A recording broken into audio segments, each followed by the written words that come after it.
जय हिंद दोस्तों इस वीडियो में हम लोग बात करेंगे भारतीय संविधान के भाग के बारे में। गाइस इस वीडियो में हम लोग भारत संविधान में कितने भाग हैं और उसके भाग के अंदर कितने अनुच्छेद होते हैं, इन सभी के बारे में बात करेंगे। तो दोस्तों ये वीडियो वन लाइनर के फॉर्मेट में होने वाला है, जो कि आप लोगों को याद करने का सबसे ही सरल माध्यम होता है।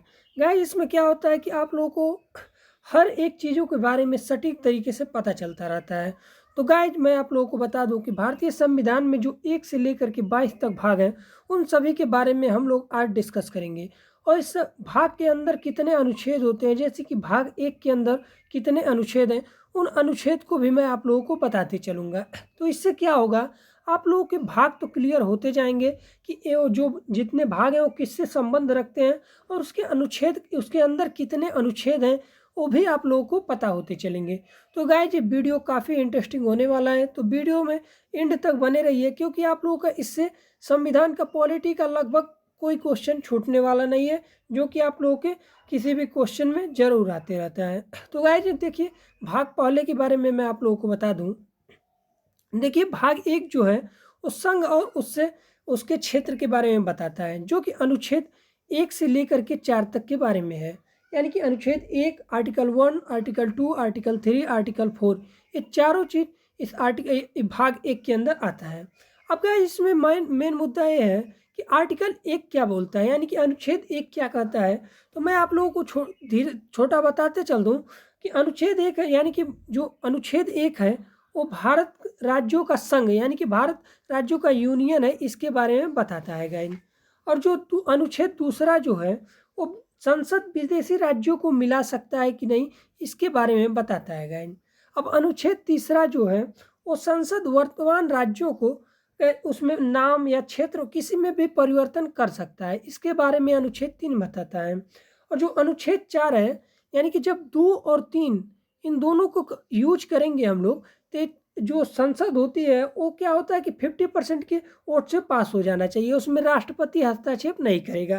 तो इन्हीं चीज़ों के बारे में बताता है। तो वह जी आप लोगों का भाग 1 क्लियर हो गया होगा, जिसमें मैं आप लोगों को बताया कि भाग 1 किससे रिलेटेड है, तो संघ है उससे क्षेत्र से। भाग 1 के बारे में यूनियन है, भाग के 2 बारे में विदेशी राज्यों को मिलाना है, भाग के 3 में वर्तमान राज्यों के नाम क्षेत्र आदि में परिवर्तन कर रहा है, और 4 क्या है कि 2 और 3 का जब भी उपयोग करेंगे तो क्या है, राष्ट्रपति कुछ नहीं कहेगा, क्योंकि वो 50% वोट से पारित हो जाता है, और यह 368 के बाहर रखा जाता है इन दोनों को। तो ये है आप लोगों का भाग 1। अब भाग 2 के बारे में हम लोग चलते हैं। अब देखिए भाग 2 जो है वो नागरिक अनुच्छेद के बारे में है, नागरिकता के बारे में कहता है। अब नागरिकता क्या है गाइस, आप लोग जानते हैं सिटीजनशिप, जो कि अनुच्छेद 1 से लेकर के 5 तक के बारे में इसमें डिस्कशन है। तो यानी कि आप लोगों को सिंपल याद करना है कि भाग 2 नागरिकता के बारे में, सिटीजनशिप के बारे में बात करता है। ये अनुच्छेद कितने से कितना तक है, तो ये 5 से लेकर के 11 तक है। अब क्या है, जिसमें 5 से लेकर के 11 तक है, तो अनुच्छेद 5 क्या कहता है, तो अनुच्छेद 5 कहता है कि प्रारंभ में नागरिकता, यानी कि प्रारंभ में नागरिकता के मतलब जन्म के आधार पर क्या नागरिकता है, को भारत का है कि नहीं, उसके माता पिता भारत के हैं कि नहीं, ये भी आप लोगों को पता होना चाहिए। और संविधान लागू होने के 6 महीना पहले का अगर वो व्यक्ति है तो वो भारत के नागरिक हैं। तो इसमें जब संविधान बन रहा था तो शुरुआती चरण में, क्योंकि भारत से कुछ लोग पाकिस्तान जा रहे थे और पाकिस्तान से कुछ लोग भारत आ रहे थे, तो उस समय की घटना थी, तो उस समय संविधान में कुछ परिवर्तन, यानी कि कुछ रूल रेगुलेशन बनाए गए थे। अब अनुच्छेद 6 जो है वो परमिट के बारे में बात करता है। इसमें परमिट क्या होता है कि जो 19 जुलाई 1948 को लागू हुआ था, जो इससे पहले आए हैं उनके लिए कोई टेंशन नहीं था, क्योंकि उन इस संविधान लागू होने के इससे पहले जो आ गए हैं तो उनको क्या था कि वो भारत के नागरिक कहे जाते थे। लेकिन इसके बाद अगर कोई व्यक्ति आता था तो उसका 6 महीने का रजिस्ट्रेशन कराना पड़ता था। अब देखिए रजिस्ट्रेशन उस समय कराना पड़ता था, तब वो भारत का नागरिक कहलाता था। अब अनुच्छेद जो 7 है, मैं आप लोगों को बता दूं कि अनुच्छेद 7 जो है वो इंडिया से पाकिस्तान, देखिए इंडिया से पाकिस्तान पहले गए, और फिर पाकिस्तान में अच्छा नहीं लगा तो फिर इंडिया में आ गए, तो उसके बारे में रेगुलेशन बनाया गया था, नियम बनाया गया था। तो 1 मार्च 1947, यानी कि 1 मार्च 1947 को इसमें बताया गया है।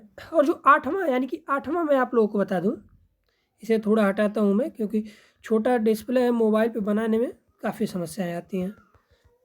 आप लोग हेल्प करेंगे तो जल्दी से ही हम लोग कुछ नया उपाय करेंगे। अब देखिए जो अनुच्छेद 8 है वो क्या कहता है, तो अनुच्छेद 8 जो है विदेश में आप घूम सकते हैं, विदेश में क्या कर सकते हैं, पर्यटन कर सकते हैं, विदेश में आप क्या कर सकते हैं, जो नौकरी कर सकते हैं, विदेश में क्या आप शिक्षा ले सकते हैं। तो ये चीज़ें जो थी उस अनुच्छेद 8 में कही गई थी। अब अनुच्छेद 9 में कहा गया था, तो अनुच्छेद 9 जो है विदेशी नागरिकता लेने पर भारत की खत्म। अनुच्छेद जो 9 था, अगर आप विदेश में नागरिकता ले लेते हैं, जैसे कि आप ब्रिटेन की नागरिकता ले लिए तो भारत की नागरिकता खत्म हो जाएगी। आप अमेरिका की नागरिकता ले लेते हैं तो अमेरिका की नागरिकता लेने के बाद क्या होता है, इंडिया की नागरिकता खत्म हो जाती है। तो अनुच्छेद आप लोगों को 9 में बताया गया था गाइस। अब अनुच्छेद 10 जो है वो देखिए क्या कहता है। अनुच्छेद जो 10 है वो कहता है कि देश विरोधी होने पर नागरिकता छीन ले जाएगी। अनुच्छेद 10 जो है वो नागरिकता सुरक्षा की बात करता है, सीधे सीधे आप लोग जान लीजिए कि नागरिकता सुरक्षा के बारे में बात करता है। और अनुच्छेद जो 11 है वो क्या कहता है, अनुच्छेद जो 11 है वो गृह मंत्रालय इसमें कोई भी परिवर्तन कर सकता है, यानी कि नागरिकता संबंधी जो कानून है वो संसद बनाएगा, यानी कि गृह मंत्रालय बनाएगा। तो ये आप लोगों के लेकर के 5 से लेकर के 11 तक के संविधान के अनुच्छेद के बारे में था। तो आप लोगों को भाग 2 भी क्लियर हो गया होगा, जो कि मैं आप लोगों को काफ़ी अच्छे से बताया हूँ। तो गाइस ये वीडियो में मैं आप लोगों को बताते चल रहा हूँ, पर ऐसा आगे नहीं कर सकते हैं क्योंकि ये वीडियो काफ़ी लंबा हो जाएगा। जो अनुच्छेद के अंदर के बारे में जैसे कि 12 से लेकर के अगर 35 तक मैं बताने लगा तो ये वीडियो लगभग 2-3 घंटे का हो जाएगा, क्योंकि टोटल जितने अनुच्छेद हैं मैं आप लोगों को बताने लगूंगा तो ये पूरा मैराथन हो जाएगा। तो मैं अब नेक्स्ट में क्या करूँगा कि आप लोगों को बस ऐसे ही रैंडम बताते चलूँगा कि ये अनुच्छेद इसके अंदर आते हैं और ये भाग ए है। तो आप लोगों को इस वीडियो में सिर्फ भाग और अनुच्छेद कितने से लेकर के कितना है ये चीज़ें आप लोगों को पता हो जाएगी। तो इसके बाद क्या होगा कि मैं किसी अन्य वीडियो में आप लोगों को टोटल अनुच्छेद के बारे में पढ़ाऊँगा, जो कि आप लोगों को काफ़ी अच्छा लगेगा कि कौन सा अनुच्छेद किस चीज़ का है। आप लोग नोट्स साथ में बनाते चलेंगे तो काफ़ी अच्छा हो जाएगा। इसमें आप लोग भाग और अनुच्छेद के बारे में देख लीजिए और अनुच्छेद क्या क्या कहता है इसके बारे में मैं आप लोगों को अगले वीडियो में बताऊंगा गाइस। तो चलिए अब मैं आप लोगों को आगे बताता हूं कि अनुभाग तीसरा क्या कहता है। तो गाइस देखिए भाग जो तीसरा है वो कहता है मूल अधिकार के बारे में। जो मूलभूत अधिकार हैं इसके बारे में भाग 3 कहता है। ये अनुच्छेद कितने से लेकर के कितना है, तो अनुच्छेद 12 से लेकर के 35 तक इस भाग 3 के अंदर कहा गया है। कभी कभी बहुत ही सिंपल क्वेश्चन बन जाता है कि भाग 3 में कितने के कहाँ से लेकर के कहाँ तक अनुच्छेद आते हैं, तो रहेगा 12 से लेकर 25 तक, रहेगा 13 से लेकर के 35 तक। तो इस तरह का रैंडम रहता है। तो आप लोगों को सिंपल और सटीक तरीका आप लोगों को याद करके चलना है। 12 से लेकर के 35 तक आप लोगों को बताना है कि भाग 3 के अंदर इतने अनुच्छेद आते हैं, 12 से लेकर के 35 तक। अब देखिए आप लोगों को जेन्युइन क्वेश्चन बन सकता है कि मूल अधिकार तो भारत से है नहीं, मूल अधिकार कहाँ से लिया गया है, तो मूल अधिकार यूएसए से लिया गया है, यानी कि अमेरिका से लिया गया है। यह मूल अधिकार को नैसर्गिक बोला जाता था। गाइस ये अनुच्छेद 12 से लेकर के 35 जो है उसमें क्या के बारे में बताया गया है, बारे में देखिए बताया गया है कि परिभाषा, मूल अधिकार की परिभाषा को बताया गया है। बारे में मैं छोटा बता देता हूँ। 13 में अल्पीकरण के बारे में बताया गया है। 14 में क्या है, विधि के समक्ष समानता बताया गया है। कानून के प्रति संरक्षण बताया गया है, जो कि यूके और यूएसए से लेकर के आया है। और इसी के अंदर आप लोगों का क्या है, समानता का अधिकार है। देखिए मैं आप लोगों को थोड़ा सा बता देता हूँ। इसी के अंदर समानता का अधिकार है, जो कि 14 से लेकर के 18 तक है। इसी के अंदर क्या है कि जो शोषण के विरुद्ध अधिकार है। इसी के अंदर अभिव्यक्ति की स्वतंत्रता है। इसी के अंदर क्या है कि जो स्वतंत्रता का अधिकार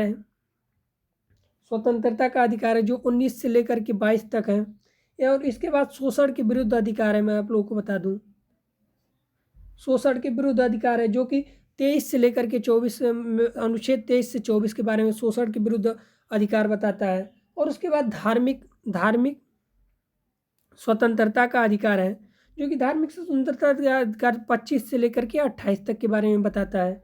और इसके बाद क्या आता है, शिक्षा और संस्कृति का अधिकार, यानी कि शिक्षा, ये मैं यहाँ पे लिख देता हूँ, शिक्षा और अब ये कितने अनुच्छेद तक है, तो मैं ये 29 से लेकर के 30 तक है। अब गाइस इसमें मैं आप लोगों को बता दूं, जो अनुच्छेद 31 है, आर्टिकल 31 संपत्ति का अधिकार। देखिए संपत्ति का जो अधिकार था पहले जोड़ा गया था, तो बाद में क्या हुआ, इसे हटा दिया गया। अब कौन से संविधान के तहत हटाया गया, संशोधन के तहत, तो 44वां संशोधन हुआ था 1978 में। गाइस 1978 में संशोधन हुआ था। इससे क्या हुआ था कि आर्टिकल 300 के क में डाल दिया गया था और इसको जो क्या मूल अधिकार से इसे हटा दिया गया था। गाइस तो आप लोग को याद करके चलना है, अब इसे कानूनी अधिकार बना दिया गया था। और ये किसके समय में किया गया था, ये क्वेश्चन जेन्युइन क्वेश्चन बनता है। तो आप बहुत लोग अरे इंदिरा गांधी को लगा देते हैं, पर उस समय इंदिरा गांधी नहीं थी, 1978 में मोरारजी देसाई के समय में ये हुआ था। गाइस तो ये आप लोगों को याद करके चलना है। तो आर्टिकल यानी कि जो 7वां स्वतंत्रता का अधिकार था मूलभूत अधिकार में, उसे हटा दिया गया था। गाइस और इसमें के बाद 32वां है संवैधानिक उपचार का अधिकार। तो इसी में बंदी प्रत्यक्षीकरण, परमादेश, अधिकार परीक्षा और प्रतिक्षेपण, उत्प्रेषण, ये सभी चीज़ें आता है। तो मैं इसके लिए जेन्युइन अलग से वीडियो बनाऊंगा, ताकि आप लोगों को कभी किसी वीडियो में अगर अच्छा लगे तो आप लोगों को इस सभी प्रत्यक्षीकरण, बंदी प्रत्यक्षीकरण, इन सभी के बारे में बताऊंगा। और कभी मैं आप लोगों को बता दूंगा कि कितने जो स्वतंत्रता के अधिकार हैं इनके बारे में मैं आप लोगों को बताऊँगा। तो गाइड आप लोग ये बताते चलिएगा कि आप लोगों को इस तरह से अच्छा लग रहा है कि नहीं। तो गाइड अब देखिए अगले क्वेश्चन की तरफ बढ़ते हैं। अगला देखिए क्या है कि भाग 4 के बारे में हम लोग देखते हैं। जो भाग 4 है वो क्या कहता है, तो भाग 4 है जो राज्य के नीति निर्देशक तत्व के बारे में बताता है। जो राज्य का नीति निर्देशक तत्व है अनुच्छेद कितने से लेकर के, यानी कि अनुच्छेद जो है 36 से लेकर के 51 तक, आर्टिकल 36 से लेकर के 51 तक भाग 4 के अंदर आते हैं, जो राज्य के नीति निर्देशक तत्व के बारे में बताते हैं। तो मैं बता दूं ये आयरलैंड के संविधान से लिया गया था। आयरलैंड से लिया गया था।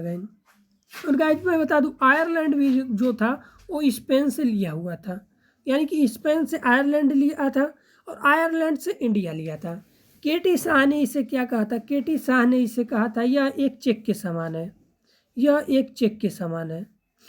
क्योंकि इस क्या होता है कि ये राज्य के मतलब इसमें कहा गया है कि ये परिवर्तनीय नहीं है, इस मतलब ये बाध्यकारी नहीं है। इसमें जो भी फैक्ट बताए गए हैं, यानी कि जो भी अनुच्छेद के तहत बताए गए हैं वो एकदम बाध्य नहीं है, इसके लिए आप न्यायालय में नहीं जा सकते हैं। इसीलिए केटी शाह ने इसे एक चेक के समान बोला था, क्योंकि चेक आप दे सकते हैं पर ये जरूरी नहीं है कि चेक को आप भजा ही लें, क्योंकि बैंक में जरूरी नहीं है कि पैसा अवेलेबल हो। अगर पैसा अवेलेबल नहीं होगा तो चेक बाउंस हो जाएगा। तो ये इसीलिए इसे केटी शाह ने बोला था। तो ये अनुच्छेद जो 36 से लेकर के 51 तक भाग 4 के अंदर आता है, जो कि राज्य के नीति निर्देशक तत्व के बारे में बताता है। अब आगे हम लोग बढ़ते हैं। भाग देखिए 5 जो है वो क्या कहता है, भाग जो 4 है उसमें भाग 4 के ए जोड़ा गया था, जो कि बाद में अनुच्छेद जोड़ा गया था भाग 4 ए, जिसे क्या कहते जाता है, मूल कर्तव्य कहा जाता है, जो कि अनुच्छेद 51 ए बोला जाता है इसे। यार 51 ए जो है वो भाग 4 ए में जोड़ा गया था, जो कि क्या है कि एक ड्यूटी के समान है, जो कि इसे कहाँ से लिया गया था मैं आप लोगों को बता दूं कि इसे यूएसएसआर से लिया गया था। और यूएसएसआर ने सबसे पहले क्या है कि सबसे पहले जो ड्यूटी थी वो जापान में पहली बार लाई गई थी, यानी कि जापान के नागरिकों में पहली बार लाई गई थी कि ये ड्यूटी कुछ ड्यूटी रहेंगी जो भारत के लोग इसे फॉलो करेंगे। पर हम लोगों का जो मूल कर्तव्य है वो यूएसएसआर, यानी कि अभी के समय में बात कर लूँ तो रूस से कह सकते हैं। ये समिति किस संविधान के संशोधन के तहत जोड़ी गई थी, तो मैं आप लोगों को बता दूं जो समिति थी वो सरदार स्वर्ण सिंह समिति के तहत जोड़ी गई थी और वर्मा समिति के तहत लागू की गई थी। तो ये काफ़ी मैं अच्छा फैक्ट आप लोगों को बताते चल रहा हूँ, क्योंकि क्या होता है ये बहुत छोटे छोटे क्वेश्चन होते हैं जो बनते रहते हैं। सरदार स्वर्ण सिंह के तहत जोड़ा गया था, वर्मा समिति के तहत लागू हुआ था। और कौन से संविधान, तो मैं आप लोगों को बता दूँ 42वां संविधान संशोधन हुआ था, जो कि 1976 में हुआ था। गाइस तो ये आप लोग को याद करते चलना है। और इसमें बाद में एक जोड़ा गया था, पहले 10 जोड़े गए थे, बाद में एक फिर से जोड़ा गया, जो कि क्या था कि 86वां संविधान संशोधन के दौरान जोड़ा गया था। गाइस तो चलिए आगे बढ़ते हैं। अगला आप देखिए भाग 5 की तरफ बढ़ते हैं। भाग 5 देखिए क्या रहा है कि संघ के बारे में बताया गया है, यानी कि सेंट्रल के बारे में भाग 5 में बताया गया है, जो कि 52 से लेकर के 151 तक है, यानी कि काफ़ी लंबा अनुच्छेद है। अब देखिए इसके अनुच्छेद के बारे में मैं बताता चलूँगा। तो वीडियो काफ़ी लेंदी हो जाएगी और आप भी लोगों को अच्छा नहीं लगेगा। मैं नेक्स्ट वीडियो में आप लोगों को वीडियो अगर अच्छा लग रहा है, जो मेरे बताने का तरीका अच्छा है, तो आप लोग बोलिएगा, कमेंट कीजिएगा। मैं सभी अनुच्छेदों के बारे में छोटा छोटा करके वीडियो डाल दूंगा, या फिर मैं एक भाग का एक पूरा वीडियो बनाते चलूँगा, ताकि आप लोगों को मज़ा आ जाए और पूरा अनुच्छेद आप लोगों को याद हो जाए। तो देखिए, इसमें यूनियन यानी कि सेंट्रल गवर्नमेंट के बारे में चर्चा की गई है। सेंट्रल गवर्नमेंट के बारे में चर्चा की गई है। इसमें राष्ट्रपति, उपराष्ट्रपति, पीएम और उप पीएम, एजी, एजी मतलब अटॉर्नी जनरल, सीएजी के बारे में, एमपी, एमपी माने लोक, और जो राज्यसभा में बैठते हैं, विधानसभा और विधान परिषद के बारे में बात किया गया है। संसद के बारे में बात किया गया है। सुप्रीम कोर्ट के बारे में बात किया गया है। इसमें काफ़ी चीज़ें, प्रस्ताव, बजट काल, इस सभी चीज़ों के बारे में इसी सेंट्रल यानी कि संघ में बात किया गया है, जो कि अनुच्छेद 5 में आप लोगों को बताया गया है। तो गाइस, ये आप लोगों को अब याद होते चलेगा। अब आगे बढ़ते हैं कि भाग 6 क्या है। अब जो ये भाग 6 है, वो राज्य के अनुच्छेद के बारे में बताया गया, यानी कि राज्य के बारे में, स्टेट के बारे में बताया गया है। क्योंकि अभी जो था वो संघ के बारे में था। अब संघ के बाद क्या है कि राज्य के बारे में बताया गया है। राज्य में क्या क्या है, ये सभी चीज़ें आप लोगों को बताया गया है। तो जो राज्य, देखिए क्या है कि एक कितने अनुच्छेद हैं, तो 100 अनुच्छेद 152 से लेकर के 273 तक अनुच्छेद के बारे में बताया गया है गाइस। अब देखिए, जो 152 से लेकर के 273 के बारे में बताया, इसमें क्या क्या बारे में चर्चा किया गया है। तो इसमें देखिए, राज्यपाल के बारे में चर्चा किया गया है। इसमें देखिए, अब इसमें राज्यपाल के बाद सीएम के बारे में चर्चा किया गया है। तो इन सभी चीज़ों के बारे में इस अनुच्छेद के तहत चर्चा किया गया है गाइस। और देखिए, जो 1 से लेकर के 52 तक अनुच्छेद हैं, ये काफ़ी लंबा हो जाएगा, जो आप लोगों को मैं अलग के वीडियो में बताऊंगा गाइस। तो इसी तरह से मैं सिर्फ भाग भाग के बारे में बता देता हूँ, और कौन सा अनुच्छेद किसके तहत है, इस चीज़ों के बारे में मैं आप लोगों को बता देता हूँ। और इसके बाद मैं आप लोगों को डिस्कस पूरा अच्छे से करूँगा। तो इसमें राज्यपाल के बारे में बताया गया है कि 153 से लेकर के 159 तक राज्यपाल के बारे में है। तो ये सब चीज़ें मैं बाद में आप लोगों को बताऊँगा। अब देखिए, भाग जो 7 है वो क्या बोलता है।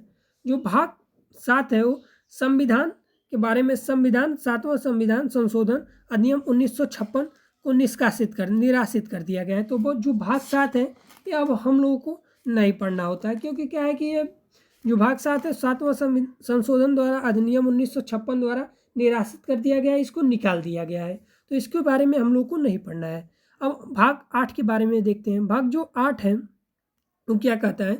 भाग 8 राज्य, संघ तथा राज्य क्षेत्र के बारे में बताता है। संघ और राज्य क्षेत्र यानी कि अनुच्छेद आर्टिकल 239 से लेकर के 242 तक के बारे में बात करता है। इसमें क्या है कि जैसे कि यूटी के बारे में बताता है। आप लोगों को कितने यूटी हैं वो आप लोग कमेंट बॉक्स में बताइएगा। यूटी किस लिए बनाए जाते हैं, क्योंकि ये दूर होते हैं, विवादित होते हैं, छोटा होते हैं, इनका सांस्कृतिक जो भिन्नता होती है और राष्ट्रीय नज़रिए से काफ़ी सुरक्षित होते हैं, इसीलिए इनको यूटी बनाया जाता है, और इसी के बारे में इसमें बताया गया है। अब देखिए, भाग जो 9 है वो क्या बोलता है। जो भाग 9 है उसमें पंचायत के बारे में डिस्कशन किया गया है, जो कि आर्टिकल 243 ए से लेकर के 243 ओ तक है, यानी कि क से लेकर के, मैं अगर सिंपल भाषा में, क से लेकर के अड़ तक है, यानी कि अगर इंग्लिश में बोलूँ, ए से लेकर के ओ तक है गाइस। तो यानी कि पंचायती राज के बारे में बताया गया है। अब देखिए, सबसे सिंपल क्वेश्चन आता है कि सबसे पहले पंचायती यानी कि पंचायती राज कहाँ पे स्टार्ट हुआ था। तो राजस्थान के नागौर में सबसे पहले आया था। ये छोटा क्वेश्चन है, कभी भी काफ़ी बन जाता है, तो आप लोगों को याद करते चलना है। तो भाग 9 पंचायती राज के बारे में बताता है गाइस। अब देखिए, भाग 9 ए जो है वो किसके बारे में बताता है। तो भाग 9 ए नगर पालिकाएं के बारे में बताता है, जो आर्टिकल 243 से लेकर के, यानी कि अनुच्छेद 243 से लेकर के 243 जी जेड जी तक है। तो आप लोगों को ये याद करके चलना है कि भाग 9 ए किसके बारे में बताता है। तो भाग 9 ए आर्टिकल यानी कि नागरिकता के बारे में बताता है गाइस। अब देखिए, भाग जो 10 है वो क्या बोलता है। जो भाग 10 है उन अनुसूचित जाति और जनजाति के बारे में बताता है, यानी कि एससी एसटी के बारे में बताता है, यानी कि एससी और एसटी के बारे में बताता है भाग 10, जो कि अनुच्छेद क्या है, अनुच्छेद 244 से लेकर के 244 ए तक है गाइस। तो आप लोगों को याद करके ना, भाग 10 किसको बताता है, को भाग 10 अनुसूचित जाति और जनजाति को बताता है। अब देखिए, भाग जो 11 है वो क्या बताता है। जो भाग 11 है वो संघ और राज्यों के बीच संबंध को बताता है, यानी कि संघ और राज्य में क्या तालमेल है वो बताता है। और अनुच्छेद 245 से लेकर के 263 तक इसके बारे में है। इसमें राज्य सूची के विषय में जब आपातकाल लागू हो तो केंद्र लागू करेगा, यह 1 साल के लिए वैलिड होगा। जैसे कि जब भी आपातकाल के बारे में डिस्कशन आता है तो वो इसके बारे में बताया गया है। इसके बारे में बताया गया है कि केंद्र और राज्य कैसे परामर्श अपने विवादों को कैसे एक तरीके से अपना निपटारा करेंगे। जैसे कि हो गया नदी जल विवाद या फिर और कोई भी विवाद होता है तो उन सभी चीज़ों को कैसे सामंजस्य बैठा के चलेंगे, इसके बारे में बताया गया है। अब देखिए भाग 12 के बारे में हम लोग देखते हैं कि भाग 12 क्या बोलता है। तो कि भाग जो 12 है वो वित्त, संपत्ति, संविदाएं और वाद के बारे में बताता है, जो कि आर्टिकल 264 से लेकर के 301 तक के हैं। इसमें क्या है कि सबसे पहले 264 में परिभाषा के बारे में बताया गया है। फिर संसद जो टैक्स लगा सकता है किस किस चीज़ों पे, इस सभी चीज़ों के बारे में बताया गया है। तो गाइस ये क्या है कि मेन मुद्दा ये जान लीजिए कि इस वाले यानी कि भाग 12 में टैक्स के बारे में चर्चा किया गया है गाइस। तो ये भाग 12 आप लोगों का टैक्स के बारे में, यानी कि वित्त, संपत्ति, संविदावाद, ये सब चीज़ें आप लोग भूल सकते हैं। अब देखिए इसमें 300A में इसी में संपत्ति के अधिकार को ला करके रखा गया है, जो कि मैंने आप लोगों को आगे अभी बताया था जब मूल अधिकार के बारे में बता रहा था। अब देखिए जो भाग 13 है वो क्या कहता है। जो भाग 13 है वो भारत के राज्य क्षेत्र के भीतर व्यापार, वाणिज्य और समागम के बारे में बताता है, यानी कि जो इंपोर्ट और एक्सपोर्ट के बारे में हमें बताता है। यह अनुच्छेद 301 से लेकर के 307 के बारे में है। तो यानी कि भारत के राज्य के क्षेत्र में भीतर व्यापार, वाणिज्य और समागम के बारे में बताता है गाइस। यानी कि ये आप लोगों को आर्टिकल याद करके चलना है कि 301 से लेकर के 307 तक है। अब देखिए अगला भाग जो है हम लोग देखते हैं। अब भाग 14 क्या कहता है। देखिए जो भाग 14 है वो राज्य और यानी कि संघ और राज्य के अधीन सेवाएं, यानी कि इसमें क्या है कि लोक सेवा आयोग के बारे में, यानी कि यूपीएससी के बारे में चर्चा करता है। यूपीएससी और स्टेट पीसीएस के बारे में चर्चा करता है। तो गाइस इसमें क्या है कि जो इतने अब भारतीय अखिल सेवा जो हैं, यानी कि केंद्रीय सेवाएं और जो राज्य सेवाएं, यानी कि जो यूपीएससी है, यानी कि आईएएस, पीसीएस, आईआरएस, ये सभी हैं, और जो पीसीएस, एसडीएम वगैरह हैं, इन सभी के बारे में इसमें चर्चा है। अब देखिए अनुच्छेद कितना है। अनुच्छेद 308 से लेकर के 323 तक के बारे में इसमें चर्चा किया गया है। इसी में आप लोगों का यूपीएससी, पीसीएस, ये सभी के बारे में चर्चा किया गया है गाइस। अब आगे बढ़ते हैं। देखिए भाग 14 क का क्या कहता है। जो भाग 14 क है, यानी कि 14A जो है अधिकरण के बारे में बताता है। यानी कि अधिकरण क्या है कि अनुच्छेद 223A से लेकर के 223B तक के बारे में बताता है गाइस अधिकरण। तो ये आप लोगों को ये याद करके चलना है कि इसके बारे में बताता है। और देखिए अब भाग 15 क्या बोलता है। तो जो भाग 15 है वो निर्वाचन के बारे में बताता है, यानी कि निर्वाचन जो हम लोग का निर्वाचन आयोग के बारे में है, बताता है। इलेक्शन कमीशन के बारे में बताता है, जो कि अनुच्छेद 324 से लेकर के 329A तक के हैं।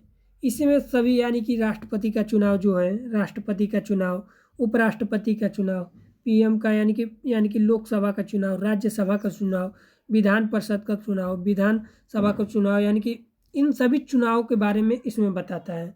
और इसी में पूरा चर्चा है निर्वाचन आयोग के बारे में। निर्वाचन आयोग कैसे जिम्मेदारी लेकर के इन सभी चुनाव को कराता है, इन सभी चीज़ों के बारे में इसी में बताया गया है। अब देखिए अब भाग 16 की तरफ बढ़ते हैं। भाग 16 क्या कहता है। तो जो भाग 16 है वर्गों के लिए विशेष उपबंध संबंध के बारे में बताता है, यानी कि अनुच्छेद 330 से लेकर 342 तक। यानी कि इसमें क्या मेन आप लोग जान लीजिए, एससी, एसटी, ओबीसी और एंग्लो इंडियन के बारे में इसमें बताता है। यानी कि आर्टिकल जो 330 से लेकर के 342 तक है वो इन्हीं विशेष वर्गों के, यानी कि विशेष वर्गों के लोगों के बारे में बताता है गाइस।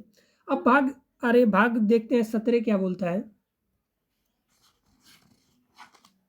देखिए जो भाग 17 है वो राजभाषा के बारे में बताता है। यानी कि जो भाग 17 है वो राजभाषा के बारे में बताता है। ये अनुच्छेद कितना है, अनुच्छेद 343 से लेकर के 351 तक के बारे में बताता है।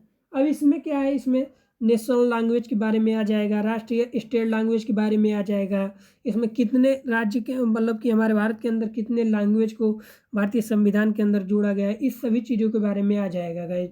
तो इस सभी चीज़ें क्या है कि संसद में कौन सी भाषाएं बोली जाएंगी, किसमें कार्य होगा, इस सभी के बारे में इस अनुच्छेद के बारे में यानी कि 343 से लेकर के 351 तक के बारे में बोला गया है गाइज। तो ये आप लोगों को सिंपल याद करके चलना है कि अगर कोई पूछता है भाग 17 किसके बारे में बताता है, तो भाग 17 जो राज्य भाषा के बारे में बताता है, तो आप लोगों को ये याद करके चलना है। अब आगे हम लोग बढ़ते हैं, भाग 18 के बारे में देखते हैं। जो भाग 18 है वो आपातकाल के बारे में बताता है। देखिए, जो कि अनुच्छेद 352 से लेकर के 360 तक का है। इसमें क्या है कि 352 में क्या है कि राष्ट्रीय जो है 352, 356 और 360 है। इसमें क्या होता है, राष्ट्रीय आपात, राजकीय आपात और वित्तीय आपात होता है, जो कि इन दो आपात लग चुके हैं, पर जो वित्तीय आपात है वो अभी तक भारत में नहीं लगा है, क्योंकि 1991-92 में ये आपात लगने वाला था, पर मनमोहन सिंह जो कि उस समय के वित्त मंत्री थे और उस समय के पीएम नरसिम्हा राव थे, उन्होंने अपने समझबूझ से इसे 1960 को लगने से बचा लिया, यानी कि वित्तीय आपात लगने से बचा लिया, और उन्होंने काफ़ी अच्छे से मैनेजमेंट किया जिससे कि आपात नहीं लगा। तो इसके बारे में यानी कि अनुच्छेद जो भाग 18 है उसके बारे में राष्ट्रीय आपात के बारे में बताता है, जो कि 352 से लेकर 360 के बारे में बताता है। अब देखिए भाग 19 के बारे में देखते हैं। भाग जो 19 है वो क्या कहता है, भाग 19 जो विविधता प्राकरण के बारे में बताता है, यानी कि जो मिसलिनियस चीज़ें हैं, जैसे कि राष्ट्रपति राज्यपाल का संरक्षण करता है, किसको निराशित करना है, राजाओं के संधियाँ जो अंतर्राष्ट्रीय संधि होती हैं उसके बारे में, इन सभी चीज़ों को यानी कि मिसलिनियस चीज़ों को, विविधता प्राकरण, इन सभी चीज़ों के बारे में बताता है। और जो अनुच्छेद कितने से लेकर के कितना है, तो अनुच्छेद जो आर्टिकल 361 से लेकर के 367 आर्टिकल तक ये है, यानी कि भाग तक है। अब देखिए अगला देखते हैं हम लोग, भाग कितना, जो भाग 20वां है वो क्या बताता है। तो गाइस जो भाग 20 है उस संविधान संशोधन के बारे में बताता है, जो कि संविधान में क्या क्या संशोधन कर सकते हैं इसके बारे में गाइस आप लोगों को बताता है गाइस।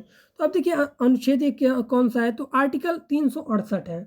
और ये जो संविधान संशोधन है वो कहाँ से लिया गया है, तो मैं आप लोगों को बता दूं कि जो संविधान संशोधन है वो साउथ अफ्रीका से लिया गया है गाइस।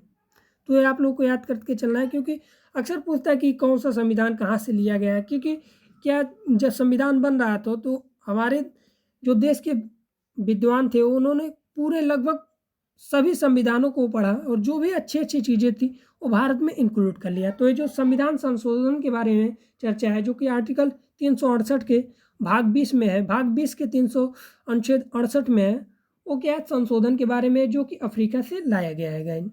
तो ये आप लोगों को पता होना चाहिए कि अफ्रीका से लिया गया है। अब देखते हैं भाग 21 क्या कहता है। जो भाग 21 है वो अस्थायी संक्रमणकालीन और विशेष उपबंध है, यानी कि जो अस्थायी चीज़ें हैं, टेम्प्रोरी चीज़ें हैं, उनके बारे में बताया गया था, क्योंकि जो संविधान बन रहा था तो उस समय बहुत ही चीज़ें अस्थायी थी, उन सभी चीज़ों के बारे में इसमें बताया गया था। जैसे कि संघ यानी कि राज्य सूची में कानून बना सकती है कि नहीं, हुए 1 ईयर के लिए वैलिड होगा।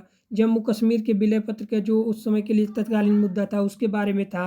महाराष्ट्र गुजरात को अलग करना है, यानी कि जो फजल अली आयोग के तरह से हुआ था, इन सभी चीज़ों के बारे में जो टेम्प्रोरी मुद्दा उस समय था, अस्थायी संक्रमणकालीन और विशेष उपबंध थे, उन सभी चीज़ों के बारे में बताया गया था। जैसे कि विशेष उपबंध जैसे कि सिक्किम वगैरह, इन सभी चीज़ों को विशेष उपबंध जो बाद के समय में दिया गया, नागालैंड, असम, आंध्र प्रदेश में जो कि भाषाई आधार पर बनाया गया था, उन सभी चीज़ों के बारे में जो बताया गया था वो इसी सभी चीज़ों के बारे में आता है, जो मैं आप लोगों को कभी भी डिस्कस वीडियो में आप लोगों को बताऊंगा। अब देखिए जो भाग 22 है वो क्या कहता है। जो भाग 22 है,